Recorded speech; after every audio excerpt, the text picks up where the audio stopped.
Et bonjour, ici Sébastien, j'espère que vous allez bien. Je suis en direct du cinéma Saint-Eustache pour venir voir le second volet de Maléfique, sous-titré Maîtresse du Mal. J'ai bien hâte d'aller voir ça, j'avais adoré le premier film, donc je vous reviens immédiatement après. Et me revoilà sorti du film Maléfique, Maîtresse du Mal, le second volet, comme je l'avais dit un petit peu plus tôt. C'est une suite qui est, dans un sens, qui est utile et non en même temps.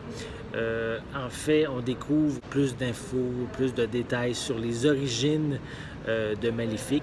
Un peu plus, dans le premier film, on découvrait un peu qu'est-ce qui l'avait mené un peu à devenir méchante et qu'est-ce qui l'a fait également changer un peu d'avis avec l'amour qu'elle a envers Aurore.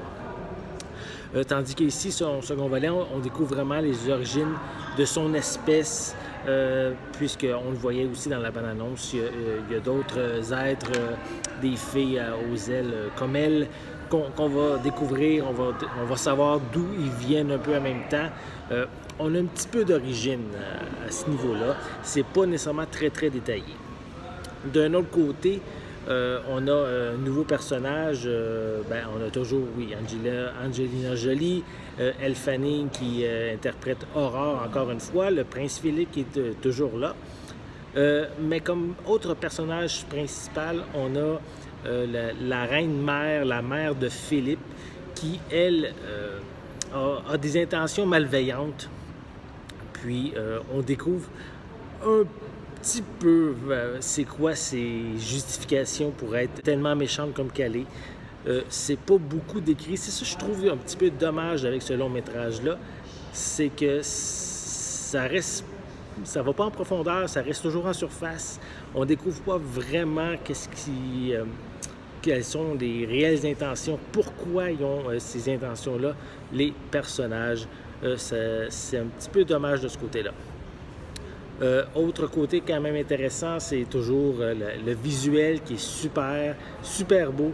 Le côté féerique, le pays de la lande encore où vivent les créatures magiques. C'est encore super beau, merveilleux. Rien à dire de ce côté-là.